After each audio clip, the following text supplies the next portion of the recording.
Hey everyone, welcome back to Tech Tales by Hitika. In today's session, we are going to discuss one of the most important yet interesting topics of this chapter, that is image map. Image mapping is very, very important from practical's point of view और theory paper में भी at least एक question तो इस topic से हर एक set of question paper में रहता है. So let us discuss this topic. If I have to tell you what is image map in one sentence, then an image with multiple hyperlinks is called an image map. एक ऐसा image जहां पे multiple hyperlinks associated होती है उसे हम लोग image map कहते हैं. अब हाइपरलिंक्स क्या होता है वो हम लोग ऑलरेडी डिस्कस कर चुके हैं हमारे इम्प्रेसिव वेब डिजाइनिंग वाले चैप्टर में. वहां पे मैंने आपको डिटेल में समझाया है कि एग्जैक्टली हाइपरलिंक्स क्या होता है एंड हाइपरलिंक्स कैसी वर्क करती है. So make sure that you watch that video जहां आपको समझ में आएगा कि एग्जैक्टली हाइपरलिंक्स क्या होता है एंड इमेज मैप भी हाइपरलिंक्स के जरिए कैसे फंक्शन करता है. यहाँ पे मैं आपको एक क्विक ओवरव्यू दे देती हूँ कि एग्जैक्टली हाइपरलिंक्स क्या होती है और हाइपरलिंक्स कैसे वर्क करती है. तो हाइपरलिंक्स जो रहती है वो बेसिकली एक क्लिकेबल वर्ड्स या पिक्चर्स रहती है वेब पेज पे which navigates or takes you to another place या वेबसाइट या page whenever you click them. इसका मतलब क्या होता है कि आपकी जो हाइपरलिंक्स हो सकती है वो एक इमेज हो सकता है या कोई वर्ड्स रह सकते हैं या कोई सेंटेंस रह सकता है. And as soon as you click on that particular image, as soon as you click on that particular sentence, you will be navigated to another website या web page जिसका एड्रेस आपने वहां पर मेंशन किया होगा. ठीक है. So this is what is your hyperlink. एक एग्जाम्पल देती हूँ मैं आपको हाइपरलिंक का ताकि आपको हाइपरलिंक क्या होता है एंड कैसे फंक्शन करता है वो अच्छी तरह से समझ जाएगा. अभी आप देख सकते हो ये एक सेंटेंस है राइट एंड इसके नीचे एक अंडरलाइन आ रही है. तो आपको याद रखना है कि अगर किसी भी सेंटेंस के नीचे एक अंडरलाइन आती है एंड वो ब्लू कलर में रहती है तो आपको समझ जाना है कि वो जो टेक्स्ट है वो हाइपरलिंक्ड है. अब जैसे ही मैं इस टेक्स्ट को क्लिक करूंगी ना आपका ये जो कर्सर है वो आपके हैंड के शेप में चेंज हो जाएगा एंड वो मुझे नेविगेट कर देगा टू अ डिफरेंट वेबसाइट या वेब पेज. ठीक है.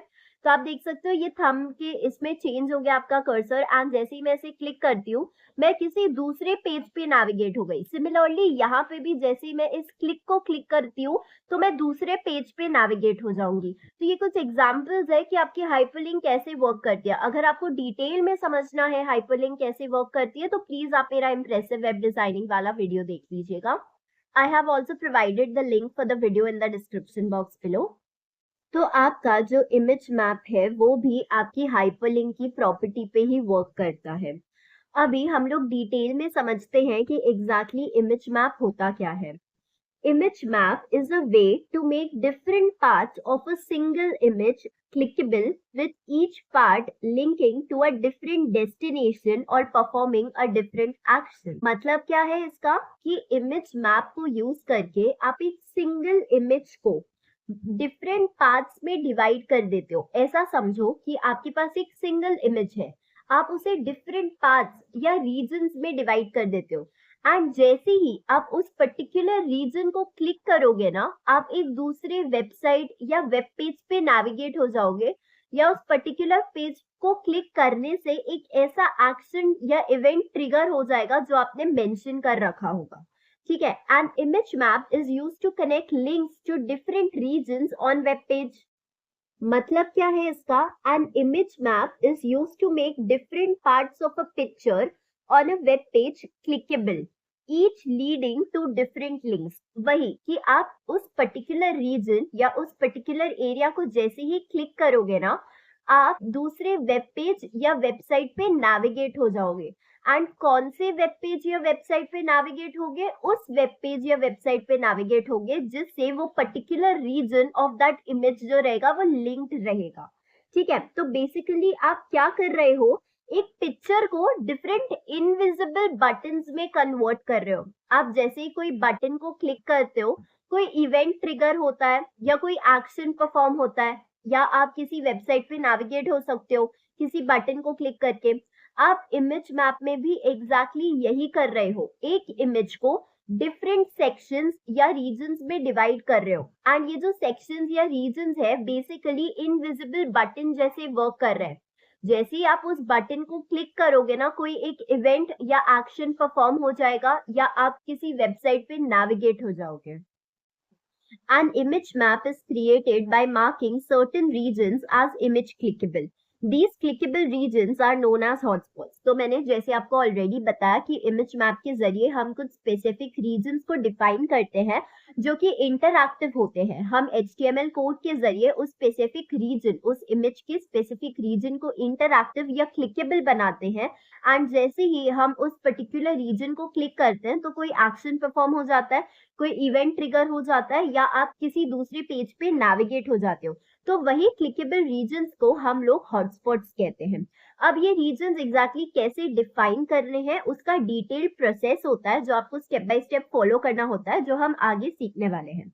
अब आपके जो इमेज मैप होता है वो दो टाइप के होते हैं, client side image map and server side image map. हमारी सिलेबस के according we are going to confine only to client side image map, but आपकी बेटर अंडरस्टैंडिंग के लिए I will also tell you कि server side image map क्या होता है and client side और सर्वर साइड इमेज मैप के बीच में डिफरेंस क्या होता है. अब आपका client side image map and server side image map ये दोनों ही टेक्निक्स है इंटरैक्टिव इमेजेस क्रिएट करने के लिए, लेकिन इन दोनों में थोड़े से डिफरेंसेस है जिन्हें हम अभी समझते हैं. आपका जो क्लाइंट साइड इमेज मैप होता है वहां पे आपकी जो क्लिकेबल एरिया का प्रोसेस होता है, मतलब आपने जैसे ही क्लिकेबल एरिया को क्लिक किया तो आपका कोई इवेंट को परफॉर्म कराना या कोई एक्शन ट्रिगर कराना, ये सारी चीजें क्लाइंट साइड इमेज मैप में ब्राउजर हैंडल करता है. ठीक है, आपकी कोई भी रिक्वेस्ट जो रहती है वो सर्वर के पास नहीं पहुंचाई जाती है. लेकिन अगर हम लोग सर्वर साइड इमेज मैप की बात करें तो जो भी आपकी क्लिकेबल रीजन्स के बाद का जो प्रोसेस है कि कैसे एक्शन ट्रिगर होगा, कैसे इवेंट परफॉर्म होगा, ये सारी जो भी चीजें रहती है ना वो सर्वर हैंडल करता है. यहाँ पे सर्वर इंटरैक्शन की जरूरत होती ही होती है, लेकिन आपके क्लाइंट साइड इमेज मैप में सर्वर की जरूरत नहीं होती है, वेब ब्राउजर ही सारी चीजें हैंडल करता है. आपका जो सर्वर साइड इमेज मैप है वो काफी ज्यादा डायनेमिक होता है. वहीं अगर मैं आपकी क्लाइंट साइड इमेज मैप की बात करूं तो ये बहुत ज्यादा जल्दी, बहुत इमीडिएटली रिस्पॉन्स जनरेट करता है, क्योंकि हम लोगों को यहाँ पे किसी सर्वर को इन्वॉल्व करने की जरूरत नहीं होती है. तो जो हमारा पर्टिकुलर पर्सनल वेब ब्राउजर होता है वही चीजों का ध्यान रखता है. तो बस आपको ये थोड़े डिफरेंसेस थे जो समझने हैं क्लाइंट साइड इमेज मैप और सर्वर साइड इमेज मैप में. मैं आपको डेफिनेशन भी बता देती हूँ. A client-side image map is where the clickable areas of an image are processed by your web browser. You click a part of the image and the web browser takes you to the link and action is immediately performed without contacting to the server. वहीं अगर हम लोग server side image map की definition की बात करें तो आपका जो सर्वर साइड इमेज मैप होता है is where the clickable areas of an image are processed by a server. जो आपके clickable areas का प्रोसेस है, आपके एक्शन ट्रिगर कराने का प्रोसेस है, all of this is taken care by your server. You click a part of the image and the coordinates of your click are sent to the server, which then decides what to do or where to take you. ये आपकी थोड़ी extra information के लिए था, so that you are able to differentiate between client side image map and server side image map very well. Okay. अभी आगे बढ़ने से पहले I would like to ask you guys a question कि अगर आपने मेरा इम्प्रेसिव वेब डिजाइनिंग वाला वीडियो देखा है तो जब मैंने वहां पर हाइपरलिंक्स वाला कंसेप्ट डिस्कस किया था तब मैंने इमेज हाइपरलिंक्स के बारे में मेंशन किया था एंड मैंने आप लोगों को इमेज हाइपरलिंक्स का एक एग्जांपल भी बताया था. तो आपके मन में ये क्वेश्चन आ रहा होगा कि एग्जैक्टली इमेज मैप और इमेज हाइपरलिंक्स के बीच में क्या डिफरेंस होता है, तो वो मैं अभी आपको यहाँ पर बताने वाली हूँ. तो मैं आपको कुछ की डिफरेंसेस बताती हूँ इमेज मैप और इमेज हाइपरलिंक के बीच में. अब अगर हम लोग इमेज हाइपरलिंक की बात करें तो entire image is one single link to a single destination. इसका मतलब क्या होता है कि एक पूरी इमेज होती है जो पूरी क्लिकेबल होती है. आप उस इमेज को किधर भी क्लिक करो, you are going to get navigated to one particular destination और वन पर्टिकुलर लिंक. लेकिन इमेज मैप में ऐसा नहीं होता है. आप कहीं पर भी टच नहीं कर सकते, कहीं पर भी क्लिक नहीं कर सकते, क्योंकि हम लोग स्पेसिफिक रीजन्स डिफाइन करते हैं और वही स्पेसिफिक रीजन्स जो रहते हैं वो क्लिकेबल रहते हैं. एंड अभी आप इमेज हाइपरलिंक्स के जरिए एक टाइम पे एक ही लिंक पे नेविगेट हो सकते हो. मतलब आपको वन इमेज जो रहेगा आपका that is going to navigate you to one particular link. लेकिन जब हम इमेज मैप की बात करते हैं वहां पर मल्टीपल क्लिकेबल रीजन्स होते हैं जो आपको अलग अलग वेबसाइट्स पर या अलग अलग लिंक्स पर नेविगेट करेंगे at one single time, right.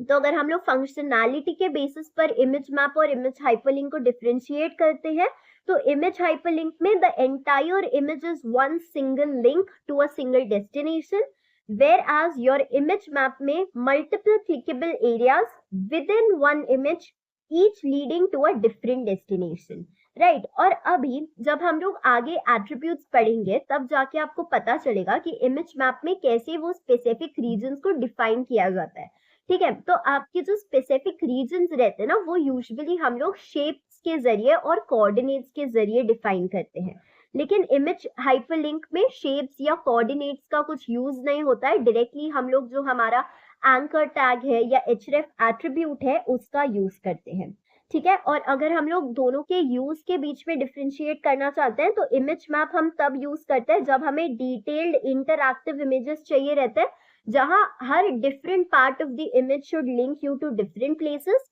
और हम लोग इमेज हाइपरलिंक का तब यूज करते हैं जब आपको कोई बैनर्स, बटन्स या एड्स बनानी रहती है कि एक एड को क्लिक किया, एक बटन को क्लिक किया, एक बैनर को क्लिक किया, and you should be navigated to that one particular website, ठीक है। आई होप आपको इमेज मैप और इमेज हाइपरलिंक के बीच में डिफरेंस क्या है वो समझा होगा। अब जब हम प्रैक्टिकली आगे इमेज मैप को डेमोन्स्ट्रेट करके देखेंगे तब आपको ये डिफरेंस और ज्यादा क्लियर हो जाएगा। So make sure that you watch the video till end. अभी we are going to discuss about the tags which are used in image map. तो image mapping के टाइम पे हम 3 tags का यूज करते हैं, आपका image tag या img tag, आपका map tag और आपका जो तीसरा tag हम that is your area tag, ठीक है। हम सारे tags को एक एक करके डिस्कस। तो जो पहला tag हम लोग देखने वाले हैं that is going to be your image tag। ये बहुत ज्यादा ऑब्वियस है क्योंकि अगर आपको इमेज मैप क्रिएट करना है तो ऑब्वियसली आपको वेब पेज पे इमेज रहना तो चाहिए ना, कोई इमेज रहेगा, कोई फोटोग्राफ रहेगा, पिक्चर रहेगा, तब जाके तो आप इमेज मैप क्रिएट करोगे। एंड हमें पता है कि अगर हमें हमारे वेब पेज पे या वेबसाइट पे कोई इमेज या फोटोग्राफ इंसर्ट करना रहता है तो हम img टैग का यूज करते हैं। तो हमारा जो पहला टैग हम इमेज मैप में यूज करेंगे that is going to be your img tag या image tag. It is used to insert an image on web page. To create a client-side image map, use map attribute of image tag is used. अभी ये बहुत ज्यादा important statement है and ये आपको objective type of questions में काफी ज्यादा पूछा जाता है। अगर आपको client-side image map बनाना है, जो हम बनाते हैं usually, तब आपको image tag के साथ use map attribute को use करना पड़ेगा, ठीक है। और आपके जो यूज मैप एट्रीब्यूट की वैल्यू रहती है ना, it is preceded by a hash symbol. अब ये यूज मैप एट्रीब्यूट की वैल्यू क्या रहती है, यूज मैप एट्रीब्यूट का फंक्शनैलिटी क्या है, ये सब मैं आपको आगे एक एग्जांपल देके अच्छी तरह से समझाऊंगी। अभी के लिए आपको इतना याद रखना है कि अगर आपको client side image map create करना है तो आपको यूज मैप एट्रीब्यूट का यूज करना पड़ता है। एंड आपका जो यूज मैप एट्रीब्यूट की वैल्यू रहती है it is preceded by a hash symbol. अभी बहुत बार लोग कंफ्यूज हो जाते हैं कि आपका ये जो यूज मैप एट्रीब्यूट है वो हम लोग मैप टैग में लिखते हैं, बट नहीं, आपका ये जो यूज मैप एट्रीब्यूट है वो आप इमेज टैग में लिखोगे, ठीक है।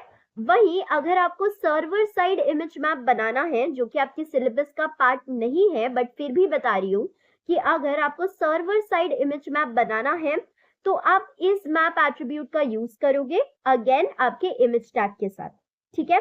आपका जो यूज मैप एट्रीब्यूट है it acts as a pointer which indicates that the image is client side image map. तो आप जो भी एट्रीब्यूट यूज कर रहे हो आपके इमेज टैग के साथ वो इंडिकेट करेगा या बताएगा कि कौन सा टाइप ऑफ इमेज मैप आपने क्रिएट किया है। इसका मतलब अगर आप यूज मैप एट्रीब्यूट यूज कर रहे हो तो आपने client side image map create किया है, एंड अगर आप इस मैप एट्रीब्यूट यूज कर रहे हो तो आपने server side image map create किया है, ठीक है। आई होप आपको समझा होगा इमेज टैग क्या होता है, यूज मैप एट्रीब्यूट कब यूज करना है, इस मैप एट्रीब्यूट कब यूज करना है। एंड एक और चीज जो आपको याद रखनी है वो ये है कि यूज मैप एट्रीब्यूट की जो वैल्यू रहती है that is preceded by a hashtag, ठीक है। अभी तक आपको एट्रीब्यूट क्या रहता है, वैल्यू क्या रहता है, वो तो आई होप अच्छी तरह से क्लियर होगा, राइट। अब हम लोग सेकेंड टैग को डिस्कस करते हैं which is your map tag. अब ये मैप टैग क्यों यूज किया जाता है, अब आपका ये जो मैप टैग रहता है, it is used in conjunction with your area tag and image tag. इसका मतलब मैप, इमेज एंड एरिया तीनों मिला के आपके इमेज मैप को क्रिएट करने के लिए यूजफुल रहता है। ठीक है, तो the map tag in HTML used together with image and area tag is used to create interactive image mappings on the web pages. आपका जो मैप टैग है उसका एक ही एट्रीब्यूट है जो कि है नेम एट्रीब्यूट।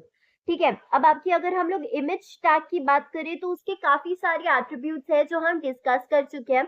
जैसे अगर आप इमेज टैग लिखते हो तो आपको सोर्स एट्रीब्यूट डालना पड़ता है। उसके बाद यहाँ पर आपको यूज मैप या इज मैप एट्रीब्यूट डालना पड़ेगा depending upon the type of the image map that you are creating. अगर सर्वर साइड बना रहे हो तो is map and client side बना रहे हो तो यूज मैप एट्रीब्यूट। उसके बाद आप ऑल टेक्स्ट डाल सकते हो। बट अगर मैं मैप टैग की बात करूँ ना तो उसके पास एक ही एट्रीब्यूट है एंड वो एट्रीब्यूट है आपका name. It specifies name of the image used for client side image map। अब ये name attribute exactly क्या function करता है वो हम देखने वाले हैं। अगर मैं आपसे सिंपलेस्ट लैंग्वेज में या वर्ड्स में नेम एट्रीब्यूट का फंक्शन कहूँ तो ये कुछ इस वे में होगा कि आपका जो नेम एट्रीब्यूट रहता है ना वो यूनिक नेम, लेबल या आइडेंटिफायर प्रोवाइड करता है to the map of your hotspots और clickable regions on an image. ये आपका जो नेम एट्रीब्यूट पे आप वैल्यू स्पेसिफाई करते हो वही सेम वैल्यू आपके रेफरेंस के जैसे यूज की जाती है by your use map attribute of image tag.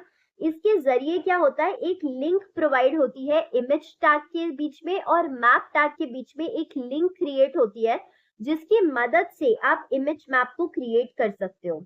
जो नेम एट्रीब्यूट में आप नेम स्पेसिफाई करते हो वो वेब पेज को हेल्प करता है to connect the image with its interactive paths correctly। तो इसलिए हमेशा जो नेम एसोसिएट किया जाता है वो हमेशा यूनिक होना चाहिए, क्योंकि जब भी आप different areas of the image पे क्लिक करोगे तो वो नेम के जरिए ही आपको पता चलेगा कि आपको कौन सा एक्शन परफॉर्म करना है या आपको कहाँ पर जाके नेविगेट करना है। The name attribute is very important because it allows image tags use map attribute to reference and connect to the correct map element। In short, आपका जो name attribute रहता है वो correct functionality of your hotspots या clickable regions वो ensure करने में आपकी help। मैं इसे और ज्यादा सिंपल लैंग्वेज में एक एग्जाम्पल देके समझाने की कोशिश करती हूँ। अभी आप जब भी इमेज मैप में मैप टैग को डिफाइन करते हो तो उस टाइम पे आप नेम एट्रीब्यूट को स्पेसिफाई करते हो। अब ये आपका नेम एट्रीब्यूट क्या करता है, आपके जो भी हॉटस्पॉट्स है ना उन्हें एक स्पेसिफिक या यूनिक आइडेंटिटी या लेबल प्रोवाइड करता है। ठीक है, ये नेम क्या होता है, this name is like giving a special name to a map. ठीक है, हम एक एग्जाम्पल से समझते हैं।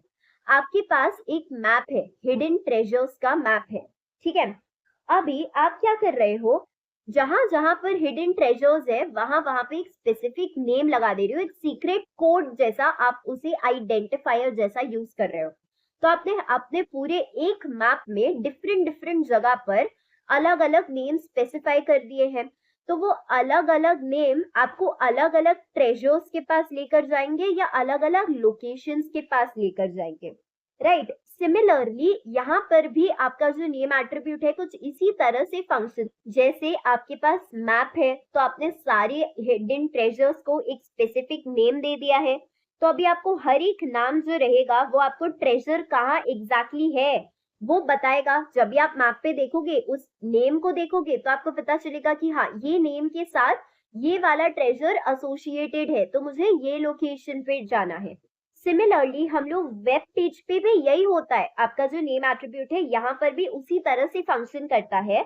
आपका जो नेम एट्रीब्यूट है इन the image map helps the computer to know where to find the spots you can click so that you should be navigated to a particular website or the particular event or action should be triggered। Image map में भी आप जब name attribute specify करते हो तो आप क्या करते हो, एक स्पेशल नेम या आइडेंटिटी या लेबल असाइन कर देते हो अपने different parts of the picture को या क्लिकेबल रीजन्स को जिन्हें हम हॉटस्पॉट्स कहते हैं। ये जो नेम रहता है वो कंप्यूटर को ये समझने के लिए हेल्प करता है कि which part of the picture you want to click to do something. ठीक है, ये एक सीक्रेट कोड के जैसे रहता है जो आपके पिक्चर को या आपकी स्पेसिफिक रीजन को उन प्लेसेस के साथ कनेक्ट करता है जहां आपको जाना है. It's like a secret code that connects the picture with the places you can touch to find out more information or to go to different places on that internet. Okay, I hope आपको name attribute exactly क्या होता है अभी अच्छी तरह से समझ गया होगा. और आपको ये भी याद रखना है कि आपका जो नेम एट्रीब्यूट का वैल्यू रहता है सेम वैल्यू रहता है जो आप यूज मैप एट्रीब्यूट में स्पेसिफाई करने वाले हो हैशटैग के साथ. बस यहाँ पे आपको हैशटैग नहीं लिखना रहता है. ठीक है. One more important thing that you must note is that कि आपका जो मैप टैग रहता है वो एक पेड टैग रहता है और इमेज टैग तो हमें पता है कि एक स्टैंडअलोन या एम्प्टी या singular tag. Now, the third tag that we are going to discuss is your area tag. As the name itself suggests, आपका जो area tag रहता है वो उन areas को define करता है जिन्हें क्लिक करने पर हमारा जो particular action है वो trigger होने वाला है या हम दूसरे पेज पर navigate होने वाले हैं. Simple language में आपका जो area tag रहता है वो आपकी clickable regions जिन्हें हम hotspots कहते हैं उन्हें define करने के लिए useful रहता है. A given map tag can have multiple area tags within it. ये एक इम्पॉर्टेंट चीज है जो आपको नोट करके रखनी है कि आपका जो मैप टैग रहता है इट इनक्लोजेस योर एरिया टैग. ठीक है. तो आपके एक मैप टैग में मल्टीपल एरिया टैग्स रह सकते हैं. आपका जो मैप टैग है वो एक पेड टैग है. वहीं अगर हम लोग एरिया टैग की बात करें तो वो एक एम्प्टी या सिंगुलर टैग है. ठीक है. अब हमारे पास एरिया टैग के कुछ एट्रीब्यूट्स है तो हम सारे एट्रीब्यूट्स एरिया टैग के एक एक करके डिस्कस करते हैं. जो पहला एट्रीब्यूट हम देखने वाले हैं एरिया टैग का that is going to be your href attribute. अब ये href एट्रीब्यूट क्या होता है ये हम लोग हाइपरलिंक्स में ऑलरेडी डिस्कस कर चुके हैं. तो ये जो आपका href एट्रीब्यूट रहता है it defines the URL to which the clickable region within the image map navigate.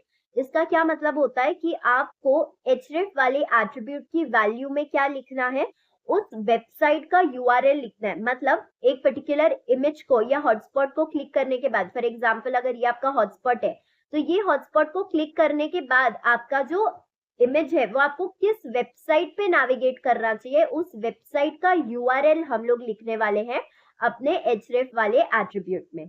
ठीक है. उसके बाद हमारे पास जो दूसरा एट्रीब्यूट है वो है हमारा शेप एट्रीब्यूट. अब जो हमारा दूसरा एट्रीब्यूट है वो है आपका शेप एट्रीब्यूट. अब मैंने जैसे आपसे कहा था कि इमेज हाइपरलिंक और इमेज मैप में बेसिकली यही डिफरेंस होता है कि आपकी इमेज हाइपरलिंक में पूरा जो इमेज रहता है ना वो पूरा इमेज क्लिकेबल रहता है.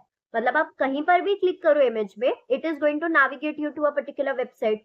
बट यहाँ पे क्या होता है इमेज मैप में हॉटस्पॉट्स रहते हैं एंड वो हॉटस्पॉट्स जो रहते हैं वो स्पेसिफिक रीजन्स रहते हैं. तो ये जो हमारे स्पेसिफिक रीजन्स रहते हैं ना वो पर्टिकुलर शेप्स के फॉर्मेट में रहते हैं. ठीक है. मैं आपको एग्जांपल देती हूँ. यहाँ पे आप देख सकते हो ये जो येलो वाला पार्ट है ना ये आपका इमेज है एंड यहाँ पे मैंने कुछ शेप्स डिफाइन किए हैं. तो यही वो शेप्स है which are going to act as your hotspots. ठीक है. मतलब ये वाला पर्टिकुलर रीजन ये वाला शेप ये सर्कल ये तीनों आपके क्लिकेबल रीजन्स है या हॉटस्पॉट्स है.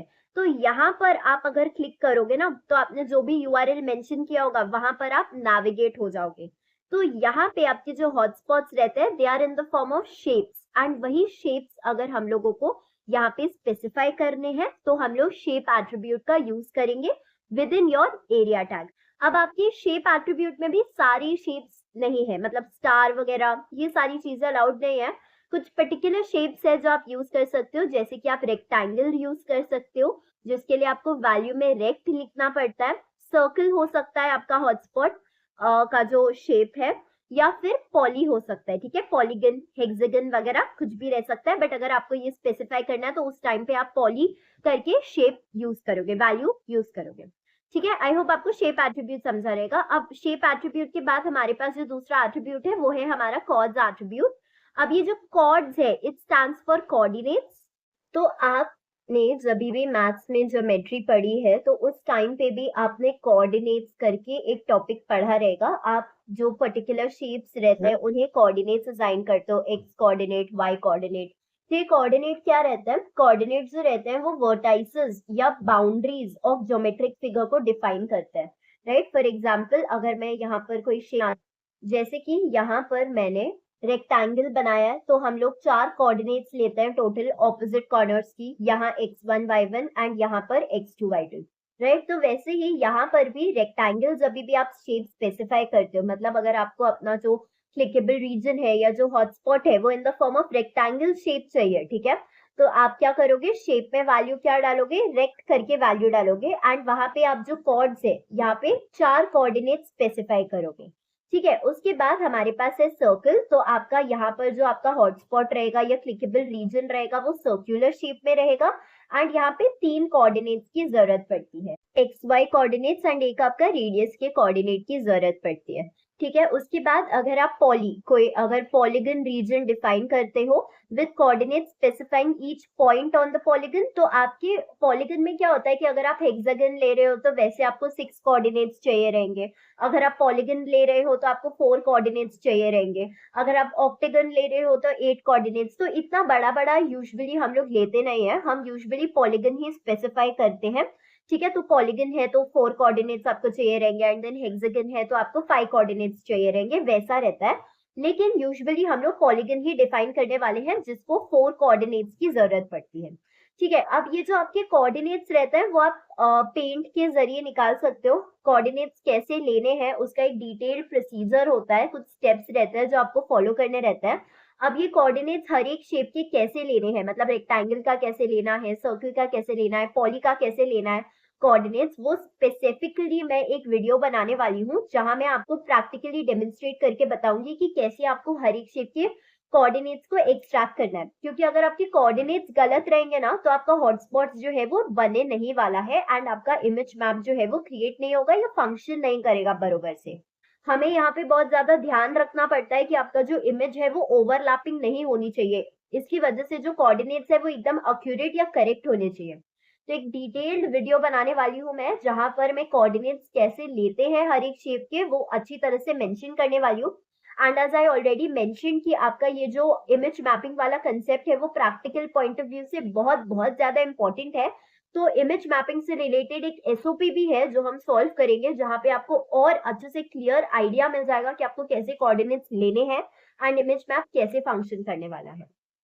So you guys have to stay tuned for that. अभी के लिए बस आपको इतना पता होना चाहिए कि आपके कौन से टैग्स यूज होते हैं इमेज मैप क्रिएट करने के लिए, इमेज मैप क्या होता है, उसमें क्या एट्रीब्यूट्स, यूज मैप एट्रीब्यूट, इस मैप एट्रीब्यूट क्या फंक्शन करते हैं, नेम एट्रीब्यूट क्या फंक्शन करता है, कोऑर्डिनेट्स क्या होते हैं, एरिया टैग क्या होता है। जो भी थियोरेटिकल पार्ट है आप उसे अभी एकदम अच्छी तरह से क्लियर रहिए एंड हम जब प्रैक्टिकली डेमोन्स्ट्रेट करेंगे इमेज मैप को तब आपको समझ जाएगा कि आपको कोऑर्डिनेट्स कैसे एक्सट्रैक्ट करना है, शेप कैसे फॉर्म करना है, ओवरलैपिंग कैसे अवॉइड करनी है, ठीक है। उसके बाद अगर आप कोई भी कोऑर्डिनेट्स मेंशन नहीं करते हो या स्पेसिफाई नहीं करते हो तो जैसे आपका इमेज हाइपरलिंक वर्क करता है, डिफॉल्ट रीजन कवर करता है, इसका मतलब एंटायर इमेज कवर करता है, यहाँ पर भी सेम ही रहने वाला है कि entire region is going to act as your image map. मतलब क्या, यहाँ पे कोई कोऑर्डिनेट्स की जरूरत नहीं रहेगी।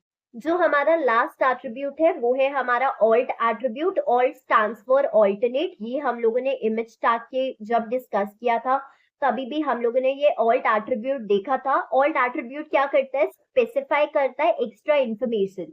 अगर आप इमेज टैग में ऑल्ट एट्रीब्यूट डालोगे तो इस पर्टिकुलर इमेज के बारे में वो एक्स्ट्रा इंफॉर्मेशन स्पेसिफाई करेगा। बट अभी यहाँ पर इमेज मैप के टाइम पे अगर आप एरिया टैग में ये ऑल्ट एट्रीब्यूट स्पेसिफाई करते हो तो वो आपको क्लिकेबल रीजन्स या हॉटस्पॉट्स के बारे में एक्स्ट्रा टेक्स्ट इंफॉर्मेशन या ऑल्टरनेटिव टेक्स्ट प्रोवाइड करने का काम करेगा, ठीक है। So with this we are done with all the attributes of area tag. I hope आपको सारे एट्रीब्यूट्स एरिया टैग के अच्छी तरह से समझे होंगे। एरिया टैग ही नहीं बल्कि आपको इमेज टैग और मैप टैग भी अच्छी तरह से समझा होगा एंड ओवरऑल इमेज मैप क्या होता है, कैसे फंक्शन करता है, उसका भी एक आइडिया तो आया ही होगा। आई होप थियोरिटिकली एटलीस्ट आप सब अब क्लियर रहेंगे इमेज मैप के बारे में। प्रैक्टिकली जैसे जैसे हम डेमोन्स्ट्रेट करेंगे, जैसे हम लोग और टैग स्पेसिफाई करेंगे और एट्रीब्यूट्स के बारे में जानेंगे, एग्जांपल्स देखेंगे तो कैसे क्या फंक्शन होता है एंड एवरीथिंग, वो भी अच्छी तरह से क्लियर हो जाएगा। So do not worry about that. अभी के लिए be clear with what is image tag, क्या फंक्शन है इमेज टैग का, क्या टैग्स यूज किए जाते हैं इमेज टैग क्रिएट करने के लिए, एंड हर एक टैग का क्या फंक्शनैलिटी है, उससे क्लियर रहिए। ठीक, अब एक एग्जांपल मैं देती हूँ आपको इमेज मैप का, प्रैक्टिकली डेमोन्स्ट्रेट करके बताती हूँ और आपको क्रिस्टल क्लियर आइडिया आ जाएगा कैसे ये आपका इमेज मैप फंक्शन करता है। यहाँ पे मैंने एक बहुत ज्यादा सिंपल एग्जांपल रखा है इमेज मैप का आप लोगों के सामने। यहाँ पे हम लोग इमेज मैप के सारे एट्रीब्यूट्स और टैग्स की फंक्शनैलिटी को अच्छी तरह से डिस्कस करेंगे, एक्सेप्ट आपका जो कॉर्ड्स एट्रीब्यूट है, क्योंकि मैंने ऑलरेडी मेंशन किया कि कोऑर्डिनेट्स एक्सट्रैक्ट करना एक बहुत ज्यादा डिटेल्ड प्रोसेस है एंड इसके लिए मैं एक सेपरेट वीडियो बनाने वाली हूँ जहाँ पे हम लोग प्योरली यही बात करेंगे कि कैसे कोऑर्डिनेट्स एक्सट्रैक्ट किए जाए। ठीक है, तो अभी के लिए हम लोग ये समझेंगे कि कैसा हमारा इमेज मैप वर्क करता है एंड कैसे हमें सारी चीजें लिखनी है। ठीक है, तो हम शुरू करते हैं। तो आपका जो इमेज मैप है, इमेज टैग है, वो हम लोग बॉडी सेक्शन में लिखते हैं, ये हम सबको पता है। तो हम लोग बॉडी सेक्शन में आएंगे एंड हमें पता है कि अगर हम लोग इमेज टैग लिख रहे हैं तो जो हमारा पहला एट्रीब्यूट होता है इमेज टैग का, it has to be the source, right. वो एड्रेस या लोकेशन या फाइल या पाथ जहां पर आपने उस पर्टिकुलर इमेज को सेव करके रखा है, उसका एड्रेस या यूआरएल आपको ये सोर्स एट्रीब्यूट की वैल्यू के अंदर लिखना रहता है। अब सोर्स कैसे एक्सट्रैक्ट किया जाता है, ये आई होप आप सब लोगों को अभी अच्छी तरह से समझ गया होगा, क्योंकि हमने बहुत सारे प्रैक्टिकल्स या एग्जाम्पल्स या डेमोन्स्ट्रेशंस में डिस्कस किया है कि कैसे सोर्स एक्सट्रैक्ट किया जाता है। ठीक है, फिर से एक बार बहुत क्विकली बता देती हूँ। आपको ब्राउजर पे जाना है, जो भी आपको इमेज चाहिए वो आपको इमेज आपको सेव करनी है। जिस भी फोल्डर में आपने उस इमेज को सेव किया रहेगा, माय फाइल्स में जाके वो फोल्डर पे जाइए, उस फोल्डर को या उस इमेज को राइट क्लिक करो, वहां पे आपको प्रॉपर्टीज आएगा, उस प्रॉपर्टीज में जो एड्रेस लिखा है उसे कॉपी कर लेना एंड उसके बाद वो एड्रेस कॉपी करने के बाद आपको बैकस्लैश डालना है। आपने जो भी नाम से अपनी उस इमेज को सेव किया रहेगा, बैकस्लैश डालने के बाद वो नाम एंटर करके जो भी एक्सटेंशन है, जेपीजे है, पीएनजी है, जिप है, वो एंटर कर लीजिएगा एंड आपका सोर्स जो है वो आ जाएगा। मेक श्योर कि आप करेक्ट पाथ या सोर्स एंटर कर रहे हैं, बिकॉज अगर सोर्स में कुछ भी गलती होगी तो आगे कुछ भी वर्क करने वाला नहीं है। सोर्स के बाद हम जानते हैं कि हम लोग अपने इमेज का हाइट एंड विड्थ स्पेसिफाई कर सकते हैं, तो जितनी हाइट एंड विड्थ आपको चाहिए इमेज की वो स्पेसिफाई कर लीजिएगा। अगर आपको ऑल टेक्स्ट लिखना है तो आप ऑल टेक्स्ट भी लिख सकते हैं, क्योंकि अगर आपका because of any reason image download नहीं हो रहा है, पाथ गलत है, कोई प्रॉब्लम है, तो आपका जो ऑल टेक्स्ट है वो दिखता है। अब आ जाते हैं हमारी मेन चीज, जो कि है हमारा यूज मैप एट्रीब्यूट। हमने ऑलरेडी पढ़ा है कि आपको इमेज टैग में यूज मैप एट्रीब्यूट को स्पेसिफाई करना है अगर आप क्लाइंट साइड इमेज मैप बना रहे हो। अगर आप सर्वर साइड इमेज मैप बना रहे हो तो आपको इस मैप एट्रीब्यूट का यूज करना है। ये आपकी सिर्फ एडिशनल इंफॉर्मेशन के लिए था, आपके सिलेबस पॉइंट ऑफ व्यू से we are going to confine only to client side image map, तो हम उसी के बारे में बात करेंगे। तो अगर मैं आपसे कहूँ आपका ये जो यूज मैप एट्रीब्यूट है, वहां पे आप इज इक्वल्स टू करेंगे, डबल इनवर्टेड कॉमास में आप एक नेम स्पेसिफाई करेंगे, यूज मैप एट्रीब्यूट को एक वैल्यू देंगे। ठीक है, वो वैल्यू कुछ भी रह सकती है, यूजुअली वो आप रिलेटेड टू इमेज दे सकती है। ठीक है, वो वैल्यू कुछ भी रह सकती है एंड वो वैल्यू को आपको प्रेसीड करना है बाय अ हैशटैग। ठीक है, तो आई होप आपको इमेज टैग में आपने जो भी अब तक लिखा वो क्लियर रहेगा। पहले आपको सोर्स लिखना है, address of that particular image file, फिर आपको जो भी हाइट एंड विड्थ है वो स्पेसिफाई करना पड़ेगा, क्योंकि अगर आप हाइट एंड विड्थ स्पेसिफाई नहीं करोगे तो वो ऑटोमेटिकली आपका जो पूरा वेब पेज का साइज है वो ऑक्यूपाई कर लेगा आपका इमेज, जो कि हमें नहीं चाहिए। ऑल टेक्स्ट लिख सकते हो, जो कि ऑप्शनल है। जब से जो मेन चीज आपको लिखना है यहाँ पे वो है आपका use map attribute. Use map attribute में आपको इज इक्वल्स टू लिख के डबल इनवर्टेड कॉमास में आप कोई भी वैल्यू दे सकते हो, बेसिकली वो ये नेम होगा, वही नेम होगा जो आप यहाँ नेम एट्रीब्यूट में स्पेसिफाई करोगे, जिसका रेफरेंस आपका नेम एट्रीब्यूट लेता है, जो हम आगे देखेंगे, और इसे आप प्रेसीड करोगे बाय अ हैशटैग। ठीक है, यहाँ तक क्लियर है। अब हम हमारी दूसरे टैग जो कि है मैप टैग, उस पे प्रोसीड कर। अब हम ऑलरेडी जानते हैं कि हमारा जो इमेज टैग होता है वो एक सिंगुलर या एम्प्टी टैग रहता है, इसकी वजह से इसे हमें कुछ भी क्लोजिंग देने की जरूरत नहीं पड़ती है, हम लोग डायरेक्टली हमारे मैप टैग में आ जाएंगे। अब हम जानते हैं कि हमारा जो मैप टैग रहता है उसका एक ही एट्रीब्यूट रहता है, जो कि होता है हमारा नेम एट्रीब्यूट। अब हम लोग ये भी चीज जानते हैं कि नेम एट्रीब्यूट की जो वैल्यू रहेगी और आपके जो यूज मैप एट्रीब्यूट में आपने जो वैल्यू लिखी रहेगी वो दोनों सेम होनी चाहिए। बस जो डिफरेंस है वो यही रहेगा कि आप यूज मैप एट्रीब्यूट में जो वैल्यू लिखोगे उसे प्रेसीड करोगे बाय अ हैशटैग, आप नेम एट्रीब्यूट में हैशटैग नहीं डालोगे। लोग यहाँ पे गलती करते हैं, यूज मैप एट्रीब्यूट में जो वैल्यू स्पेसिफाई करेंगे वो अलग रहेगी एंड नेम एट्रीब्यूट के बाद जो वैल्यू स्पेसिफाई करेंगे वो अलग करेंगे। आप यहाँ पे देख सकते हो मैंने यूज मैप एट्रीब्यूट में हैशटैग डाल के स्काई लिखा है, तो मैंने नेम एट्रीब्यूट में भी यहाँ पे स्काई ही मेंशन किया है। अब ये कैसे फंक्शन करेगा, ये कैसे वर्क करेगा वो देखिए। अब हमारे दिमाग में जो पहला क्वेश्चन आता है वो आता है कि हम लोग यहाँ पे सेम वैल्यूज या सेम नाम क्यों लिखते हैं। तो हम लोग सेम वैल्यूज या सेम नाम इसलिए लिखते हैं ताकि हम ब्राउजर को बता सके कि दे बोथ बिलोंग टुगेदर। ठीक है, हम लोग सेम वैल्यूज यूज करते हैं नेम एट्रीब्यूट के लिए और यूज मैप एट्रीब्यूट के लिए to effectively link the image with its map of clickable areas, making the image interactive. ठीक है, हमारी जो यूज मैप एट्रीब्यूट की वैल्यू है should match the value of the name attribute in the image tag, क्योंकि अगर ये दोनों मैच करेंगे तो इससे क्या होगा, ब्राउजर को पता चलेगा कि ये जो दोनों टैग्स है ना वो लिंक्ड है। राइट, हमें इमेज टैग और मैप टैग को लिंक कराना बहुत ज्यादा जरूरी है, वरना इमेज टैग अपना खुद का फंक्शन परफॉर्म करेगा, बस एक सिंपल सी इमेज लाके अपने वेब ब्राउजर पे या वेब पेज पे रख देगा। बट हमें इमेज टैग और मैप टैग को लिंक कराना है ना, इसे लिंक कराने के लिए हम लोगों को यहाँ पे सेम वैल्यूज को स्पेसिफाई करना पड़ता है। And the clickable areas defined in the map tag apply to the image in the image tag. जो यहाँ पे हम लोग अभी क्लिकेबल एरियाज डिफाइन करेंगे मैप टैग के अंदर एरिया टैग में, जो हम क्लिकेबल एरियाज डिफाइन करेंगे वो लिंक होने चाहिए हमारी इमेज टैग से। इस वजह से हम लोग यहाँ पर सेम वैल्यूज या सेम नाम लिखते हैं। ठीक है, आई होप अभी आपको समझा होगा कि सेम नाम एग्जैक्टली क्यों लिखे जाते हैं एंड ये कैसे वर्क करता है। यहाँ पे आपका use map is equals to double inverted commas में hashtag sky. This attribute connects the image to the map. जो आपका स्काई वाला हैशटैग स्काई पार्ट, इसका मतलब क्या है, it is looking for a map with the name sky. ठीक है, it is looking for a map with the name sky. वहीं जब हम लोग नेम एट्रीब्यूट में स्काई नाम डाल देते हैं तो उसे वो मैचिंग वैल्यू मिल गई। यहाँ पर यूज मैप एट्रीब्यूट में हम लोग स्काई नाम के मैप को ढूंढ रहे हैं।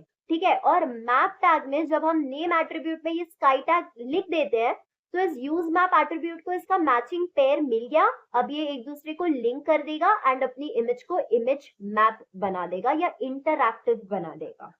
ओके, क्लियर हो गया। एरिया टैग पे आए।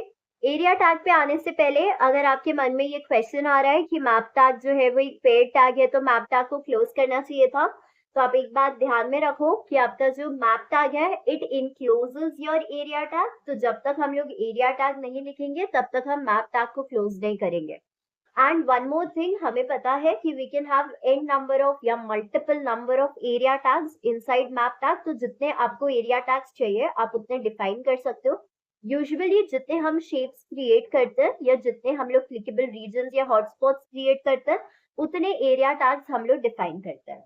ठीक है, तो हम लोग एरिया टैग पे आ जाते हैं। एरिया टैग में जो हमारा पहला एट्रीब्यूट हमने देखा था that is going to be href।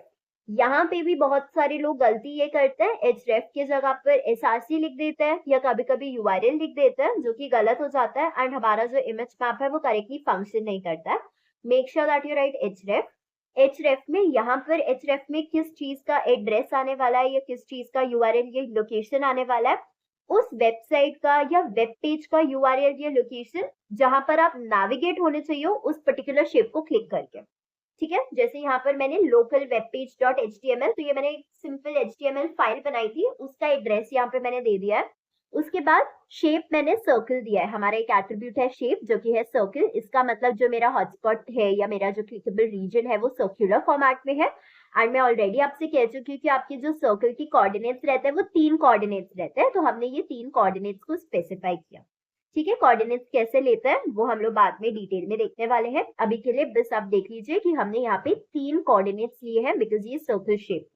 Okay, उसके बाद मैंने एक दूसरा एरिया टैग डिफाइन किया जहाँ पे अगेन मैंने एक href दिया। यहाँ पे मैंने कोई एक पर्टिकुलर वेबसाइट, रैंडम वेबसाइट का यहाँ पे मैंने url दे रखा है। उसके बाद यहाँ पे मुझे शेप जो है वो पॉली चाहिए। इसका मतलब यहाँ पे जो मेरा हॉटस्पॉट है या मेरा जो क्लिकेबल रीजन है वो पॉलीगन शेप में होने वाला है।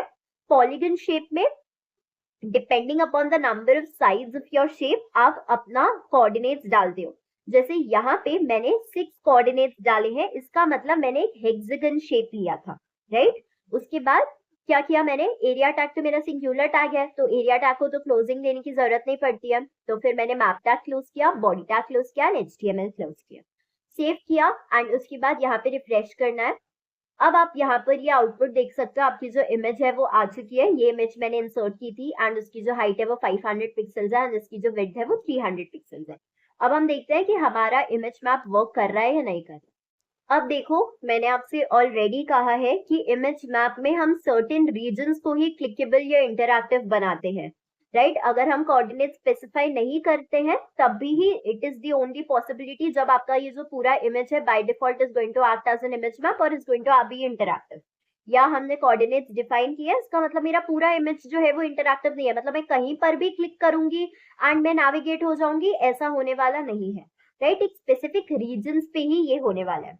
तो अभी वो रीजन हमें ढूंढना है, ठीक है। तो मैं क्या कर रही हूँ, मैं अपने इमेज पे आ रही हूँ एंड हमें पता है कि जब भी हमारे पास हाइपरलिंक्स रहती है तो हमारा जो कर्सर रहता है, जहां पर भी हाइपरलिंक रहती है, वो कर्सर चेंज हो जाता है हमारे हैंड के सिंबल में या थंब के सिंबल में, राइट, फिंगर के सिंबल में, सॉरी। तो मैं यहाँ पे जस्ट रैंडमली स्क्रॉल करूंगी, ठीक है, हम जस्ट स्क्रॉल करते जाएंगे। जहां पे आपका ये कर्सर चेंज हुआ आपके हैंड के सिंबल में, समझ जाना वहां पे एक हाइपरलिंक है। ओके, यहाँ पे आप देख सकते हो मेरा जो कर्सर है वो हैंड की मूवमेंट सिंबल में चेंज हो गया, यू कैन सी। मतलब यहाँ पे मेरा एक शेप है या यहाँ पे मेरा एक हॉटस्पॉट रीजन है, ठीक है। और आप यहाँ पे नीचे देख भी सकते हो कि कौन सा रीजन है या कहाँ आप नेविगेट होने वाले हो। यहाँ पे मैं लोकल वेब पेज पे नेविगेट होने वाली हूँ, ठीक है। So as soon as I click it, thanks for visiting, जो भी मेरा वेब पेज पे लिखा रहेगा वो यहाँ पे आपके सामने डिस्प्ले हो जाएगा, राइट। वो पर्टिकुलर रीजन में मेरा एक हॉटस्पॉट था, और कौन सा शेप का हॉटस्पॉट था आप यहाँ पे देख सकते हो, मेरा सर्कल शेप का हॉटस्पॉट था, क्योंकि सर्कल में ही मैंने यहाँ पे लोकल वेब पेज का एड्रेस दे रखा था। अब दूसरा हॉटस्पॉट ढूंढते हैं, ठीक है। बस आपको क्या करना है, रैंडमली बस अपने कर्सर को घुमाते जाना है, जहां पे वो चेंज हो गया वहां पे है, आप देख सकते हो थोड़ा सा नीचे ही हुआ है, ठीक है। यहाँ पे मेरा फर्स्ट हॉटस्पॉट है और यहाँ पे देखो मेरा सेकेंड हॉटस्पॉट यहाँ पर आया है, देख सकते हो दूसरी वेबसाइट की लिंक यहाँ पर आ गई। तो आपको ध्यान क्या रखना है कि आपके जो इमेजेस है वो ओवरलैप नहीं होने चाहिए। अगर वो ओवरलैप होंगे तो मतलब एक के ऊपर एक, ओवरलैप मतलब एक के ऊपर एक अगर आपके कोऑर्डिनेट्स आ जाएंगे, एक के ऊपर एक अगर आपके इमेजेस आ जाएंगे, तो आपका इमेज मैप जो है वो करेक्टली फंक्शन नहीं करेगा। यहाँ पे बहुत थोड़ा सा ही डिफरेंस था, ठीक है। ये मेरा फर्स्ट हॉटस्पॉट यहाँ पे था एंड यहाँ पे मेरा सेकंड हॉटस्पॉट है। As soon as I click, आप देख सकते हो हम navigated to a particular website जिसका लिंक मैंने डाला था या यूआरएल मैंने। दिस मींस कि यहाँ पे मेरे जो हॉटस्पॉट्स है वो अच्छी तरह से वर्क कर रहे हैं, राइट। आप देख सकते हो रैंडमली जब भी मैं यहाँ इस इमेज के ऊपर स्क्रॉल करूंगी या मेरा जो कर्सर घुमाऊंगी तो मेरा हैंड मूवमेंट में चेंज नहीं हो रहा है, हैंड सिंबल में उस पर्टिकुलर हॉटस्पॉट पर ही आके चेंज हो रहा है, राइट। तो यही आपका इमेज मैप है, ऐसे ही आपका इमेज मैप वर्क करता है। इमेज मैप में आप सर्टेन सेक्शंस या रीजन्स डिफाइन करते हो जो कि क्लिकेबल होता है, जो कि एक इनविजिबल बटन जैसे एक्ट करता है। जैसे ही आप उन बटन्स को, इनविजिबल बटन्स या उन रीजन्स को क्लिक करोगे, एक पर्टिकुलर एक्शन परफॉर्म हो जाएगा, इवेंट ट्रिगर हो जाएगा, आप या किसी वेबसाइट पे नेविगेट हो जाओगे। यही फंक्शन है आपका इमेज मैप का, ठीक है। आई होप आपको इमेज मैप अच्छी तरह से समझ गया होगा। यहाँ पे प्रैक्टिकली भी मैं आपको डिफरेंस जो होता है इमेज हाइपरलिंक और इमेज मैप के बीच में वो बता देती हूँ। तो जो हमारा पहला डिफरेंस होता है वो ये होता है कि आपका जो इमेज हाइपरलिंक होता है वो एंकर टैग का यूज करता है। वहीं अगर आपने इमेज मैप में देखा होगा तो हमने एंकर टैग का यूज नहीं किया, इंस्टेड हम लोग शेप्स और कॉर्ड्स वाले एट्रीब्यूट का यूज करते थे हमारे हॉटस्पॉट्स को डिफाइन करने के लिए। जो हमारा दूसरा डिफरेंस है वो ये था कि हमारा जो इमेज मैप होता है वहां पे हम लोग स्पेसिफिक रीजन्स डिफाइन करते हैं जो कि इंटरैक्टिव या क्लिकेबल होता है। या इमेज मैप में आप देख सकते हो मैं कहीं पर भी पॉइंटर रखूं या कर्सर रखूं, ये पूरा का पूरा जो इमेज मैप इमेज है ये पूरा का पूरा हाइपरलिंक्ड है, राइट। और ये हमारे इमेज मैप में तभी पॉसिबल है जब हम लोग कोई भी कोऑर्डिनेट्स को स्पेसिफाई नहीं करते हैं, राइट। और हमारा जो तीसरा डिफरेंस है वो यही है कि आपका अगर हम लोग इमेज हाइपरलिंक यूज कर रहे हैं तो आपका जो एक पूरा इमेज है that is going to get you navigated to one particular website only. वहीं अगर हम लोगों ने इमेज मैप देखा तो आप देख रहे थे कि यहाँ पे एक पर्टिकुलर रीजन है जो आपको एक वेबसाइट पे नेविगेट कर रहा है, यहाँ पे दूसरा पर्टिकुलर हॉटस्पॉट है जो आपको दूसरी वेबसाइट पे नेविगेट कर रहा है। तो आई होप आपको डिफरेंस समझा होगा इमेज हाइपरलिंक और इमेज मैप के बीच में। With this we are done with image mapping. I hope आपको image mapping क्या होता है और उसके सारे tags जो हम use करते हैं image map create करने के लिए along with all of its attributes, I hope आपको सब अच्छी तरह से समझा होगा.